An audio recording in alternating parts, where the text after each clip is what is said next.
तो दोस्तों इससे पहले मैं आप लोगों को ये बताऊं कि जे उसोस और ब्रॉन बेकर के मैच में क्या हुआ। आइए जानते हैं कि रॉ के बाकी सारे सेगमेंट में क्या क्या हुआ। रॉ की शुरुआत की लोगन पॉल ने, और लोगन पॉल ने ये दावा किया कि वो जे उसोस को हरा के न्यू वर्ल्ड हेवीवेट चैंपियन बनेंगे। डब्ल्यूडब्ल्यूई फैंस को ये बात पसंद नहीं आई और डब्ल्यूडब्ल्यूई फैंस लोगन पॉल को चिढ़ाने लगे। तब लोगन पॉल ने ये कहा, ठीक है मैं तुम लोगों को कुछ फैक्ट्स बताता हूँ। फैक्ट नंबर 1, जे उसोस ने गुंथर को टैप आउट करवाया। ठीक है, जे उसोस अभी वर्ल्ड हेवीवेट चैंपियन है। ठीक है, लेकिन सबसे बड़ा फैक्ट कि सैटरडे नाइट मेन इवेंट में मैं जे उसोस को हरा के न्यू वर्ल्ड हेवीवेट चैंपियन बन जाऊंगा, चाहे तुम लोगों को पसंद हो या ना हो। ये तो फैक्ट है। लोगन पॉल अपनी बात कह ही रहे थे कि तभी वहां पर रिंग जनरल गुंथर आ गए। गुंथर रिंग में आते हैं और गुंथर लोगन पॉल से ये कहते हैं कि तुम ये दावा कर रहे हो कि जिस इंसान ने मुझे हराया, मुझे टैप आउट करवाया, उसको तुम आसानी से हरा दोगे, तो इसका मतलब तो एक ही है ना कि तुम मुझसे बेटर हो। चलो कोई बात नहीं, इस बारे में हम लोग बात नहीं करते। मैं तुमसे अपनी दिल की बात कहना चाहता हूँ। और उसके बाद गुंथर ये कहते हैं कि जानते हो लोगन पॉल, डब्ल्यूडब्ल्यूई फैंस तुम्हें वो इज्जत देते नहीं है जिसके तुम काबिल हो। मुझे लगता है कि तुम बहुत ज्यादा इज्जत के काबिल हो जो कि तुम्हें मिल नहीं रही। लोगन पॉल गुंथर की बातें सुन के खुश हो जाते हैं। गुंथर कहते हैं, लोगन पॉल तुमने मुझे बहुत कुछ सिखाया है और तुमसे बहुत कुछ सीखना भी चाहिए। जैसे कि तुम बहुत बड़े सोशल मीडिया के स्टार हो, इसलिए शायद डब्ल्यूडब्ल्यूई फैंस तुमसे जलते हैं। मुझे तुमसे सीखना चाहिए कि सोशल मीडिया को हैंडल कैसे करते हैं, मार्केटिंग कैसे करते हैं, बिजनेस कैसे करते हैं। प्लीज मुझे ये सब सिखाओ। गुंथर की बातें सुन के लोगन पॉल को बहुत अच्छा लगता है। लोगन पॉल कहते हैं, कुछ सीखो गुंथर से। मैंने तो सोचा भी नहीं था कि गुंथर मेरे बारे में ये सब कह सकता है। प्लीज बोलो गुंथर कि तुम्हें क्या हेल्प चाहिए, मैं तुम्हारी हेल्प करूंगा। गुंथर कहते हैं कि ये सब ठीक है, लेकिन मैं तुम्हें एक बात और बताना चाहता हूँ। मैं तुम्हारी बहुत इज्जत करता हूँ, लेकिन एक बात और सच भी है। जे उसोस को मनी इन द बैंक में हराना मेरा सपना है, मुझे अपना बदला लेना है। लेकिन अगर तुमने सैटरडे नाइट मेन इवेंट में जे उसोस को हरा दिया, तो इसका मतलब साफ है कि तुम मुझे मेरा बदला लेने से रोक दोगे। और अगर ये हुआ तो इसका साफ साफ मतलब ये है कि तुम मुझसे दुश्मनी मोल लोगे। और मुझसे दुश्मनी मोल लेने का अंजाम क्या होता है, अगर तुम्हें पता नहीं है तो पैट से पूछो। पैट तुम्हें बता देगा कि मैं अपने दुश्मन का क्या हालत करता हूँ। अगर तुम मेरे दुश्मन बनोगे और तुम जे उसोस को हरा के मेरा सपना तोड़ दोगे, मेरा बदला अधूरा छोड़ दोगे, तो उसके बाद जब तुम मुझे मनी इन द बैंक में मिलोगे तो मैं तुम्हारी इतनी बुरी हालत करूंगा कि तुम दोबारा कभी भी इस रिंग में खड़े नहीं होगे। गुंथर लोगन पॉल को धमकी देके वहां से चले जाते, तो लोगन पॉल कहते, जा क्यों रहे हो, यहाँ पर रुको, यहाँ पर मेरा मुकाबला करो। लेकिन गुंथर वहां से जाते रहते हैं। गुंथर वो देख लेते हैं जो कि लोगन पॉल ने देखा नहीं था, कि लोगन पॉल के पीछे जे उसोस आ चुके हैं और जे उसोस लोगन पॉल के ऊपर अटैक कर देते हैं। और उसके बाद जे उसोस लोगन पॉल को कहते हैं कि मैं तुम्हें सैटरडे नाइट मेन इवेंट में देखता हूँ। और उसके बाद जे उसोस गुंथर से कहते हैं कि मैं तुम्हें मनी इन द बैंक में देखता हूँ। लेकिन आज रात फाइनली ब्रॉन बेकर और जे उसोस का मैच हो रहा है। और इन सारी हरकतों के बाद ये तो कंफर्म हो गया है कि जे उसोस के मैच में लोगन पॉल जरूर आएंगे। उसके बाद बैक स्टेज में जे उसोस को पॉल हेमन मिले। पॉल हेमन ने जे उसोस से कहा कि लोगन पॉल ने बहुत सारे फैक्ट्स के बारे में बात की है, तो मैं भी कुछ फैक्ट्स तुम्हें बताना चाहता हूँ। लोग ये कहते हैं कि मैंने रोमन रेंज को धोखा दिया, लोग ये भी कहते हैं कि मैंने सीएम पंक को भी धोखा दिया। चलो ठीक है, मैं मान लेता हूँ कि मैंने उन लोगों को धोखा दिया, लेकिन मैं तुम्हें धोखा नहीं देना चाहता। मैं तुम्हें कुछ बातें बताना चाहता हूँ ताकि बाद में लोग ये नहीं बोल पाए कि मैंने तुम्हें भी धोखा दिया। मैं तुम्हें ये बात बता देता हूँ कि आज रात रिंग के अंदर तुम जिसके साथ जा रहे हो वो कोई मामूली सुपरस्टार नहीं है, बल्कि वो ब्रॉन बेकर है। वो कुछ भी कर सकता है। वो कितना काबिल है इसका एहसास तुम्हें है भी नहीं। उसे तुम्हारा टाइटल नहीं चाहिए, उसे बस तुमसे बदला लेना है। और चाहे तुम हो,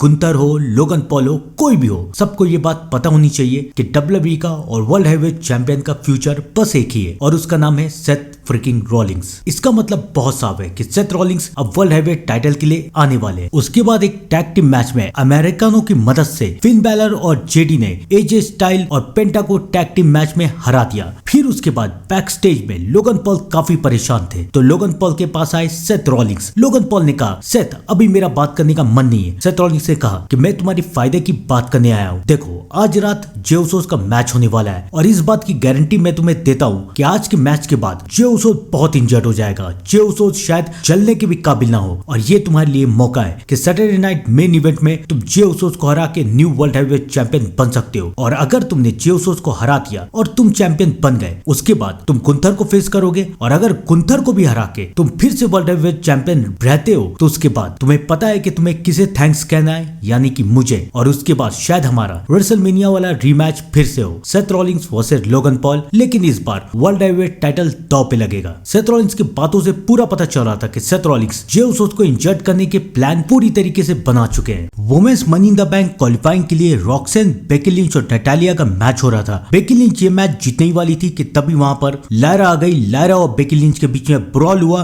और इसका फायदा उठा के रॉक्सेन ये मैच जीत के women's money in the bank match के लिए क्वालिफायर बन गई। उसके बाद बैक स्टेज में जे उसोस से मिलने आए सैमी ज़ैन। सैमी ज़ैन ने जे उसोस को कहा, फिक्र मत करो, सैटरडे नाइट मेन इवेंट में मैं और सीएम पंक, ब्रॉन बेकर और सेथ रॉलिंस को संभाल लेंगे और आज की रात जब तुम्हारा मैच होगा तो हम लोग तुम्हारी मदद करने के लिए जरूर आएंगे। रॉ में हमें ग्रेसन वॉलर और शेमस का 1-on-1 मैच भी देखने को मिला और इस मैच के विनर रहे शेमस। उसके बाद बैक स्टेज में सेथ रॉलिंस गुंथर के पास गए। सेथ रॉलिंस ने गुंथर को कहा कि तुमने वर्ल्ड हैवीवेट टाइटल के साथ जो कुछ भी किया है मुझे बहुत अच्छा लगा, तुमने वर्ल्ड हैवीवेट टाइटल को इतनी वैल्यू दी है। लेकिन गुंथर ने सेथ रॉलिंस को रोका और कहा कि बकवास मत करो, सही बात बोलो जो बोलने आए हो। उसके बाद सेथ रॉलिंस कहते हैं, ठीक है, अगर तुम्हें सही बात सुननी है तो सही बात सुनो। अगर तुम मनी इन द बैंक में न्यू वर्ल्ड हैवीवेट चैंपियन बन जाते हो तो उसके बाद मैं तुम्हारे साथ वही सब करूंगा जो कि मैं जे उसोस या फिर लोगन पॉल के साथ करने वाला हूँ। तुम भी मेरे लिए सिर्फ एक टारगेट बन के रह जाओगे। सेथ की बातें सुन के गुंथर को गुस्सा आ जाता है और गुंथर कहते हैं कि मैं चाहता हूँ कि तुम मुझे टारगेट करो, मुझे भी देखना है कि तुम क्या कर सकते हो। उसके बाद गुंथर वहां से चले जाते हैं। तो आइए दोस्तों जानते हैं कि जे उसोस वर्सेस ब्रॉन बेकर के मैच में क्या होगा। एक बात का ध्यान रखिएगा कि ये आखिरी मैच है WWE Saturday night main event से पहले। सैटरडे नाइट मेन इवेंट में बहुत कुछ हो रहा है, तो ये उसके पहले का आखिरी रॉ है। तो आज के रॉ में बहुत कुछ हो सकता है, बहुत धमाल हो सकता है, तो दिल थाम के बैठे रहिएगा और वीडियो को आखिर तक देखते रहिएगा। तो जे उसोस और ब्रॉन बेकर के मैच में क्या होगा, एक बात तो क्लियर है कि ब्रॉन बेकर क्लियर ही किया दी तो हारेंगे नहीं, यानी सीधे सीधे तो ब्रॉन बेकर जे उसोस के हाथों हारेंगे नहीं। ये मेरे अपनी वीडियोस में काफी बार कह चुका हूं और अभी फिर से रिपीट कर रहा हूं कि पॉल हेमन जब से सेथ रॉलिंस और ब्रॉन बेकर के साथ आए तब से सेथ रॉलिंस और ब्रॉन बेकर हार ही नहीं सकते। अब सेथ रॉलिंस और ब्रॉन बेकर के करियर को पुश मिलने की बारी है, तो सेथ रॉलिंस और ब्रॉन बेकर सीधे सीधे तो किसी से हार नहीं सकते। इस मैच में कंट्रोवर्सी होगी क्योंकि ये तो सैटरडे नाइट मेन इवेंट के पहले का आखिरी रॉ है, तो इस मैच में तो कंट्रोवर्सी होगी। अब इस मैच में क्या क्या कंट्रोवर्सी हो सकती है मैं आप लोगों को बताता हूँ। इस मैच में ये तो कंफर्म है कि इस मैच में सीएम पंक और सैमी ज़ैन दोनों आएंगे और सीएम पंक और सैमी ज़ैन जे उसोस को बचाने के लिए ब्रॉन बेकर के ऊपर हमला जरूर करेंगे और शायद ये मैच डिस्क्वालिफिकेशन के साथ खत्म हो जाए। या WWE हमें सरप्राइज देने के लिए ये भी कर सकती है कि सैटरडे नाइट मेन इवेंट से पहले अपर हैंड दिखाने के लिए ये भी हो सकता है कि सैमी ज़ैन और सीएम पंक की मदद से जे उसोस ब्रॉन बेकर को हरा के इस मैच के विनर बन जाए। एक बात याद रखिएगा कि जे उसोस का भी मैच होने वाला है लोगन पॉल के साथ, तो इस मैच में लोगन पॉल भी रिटर्न आ सकते हैं और लोगन पॉल की वजह से जे उसोस भी मैच को हार सकते हैं। और इस मैच में सबसे बड़ी कंट्रोवर्सी ये हो सकती है कि इस मैच में शायद रिटर्न आ सकते हैं the tribal chief, the head of the table Roman Reigns. वैसे इस बात के चांसेस काफी कम है। आप लोग भी कमेंट में जरूर बताइए कि आपको क्या लगता है कि इस मैच में क्या होगा। कमेंट जरूर कीजिएगा और मैं मिलता हूं आपसे थोड़ी देर में WWE के नेक्स्ट अपडेट के साथ। तब तक के लिए thank you and good bye.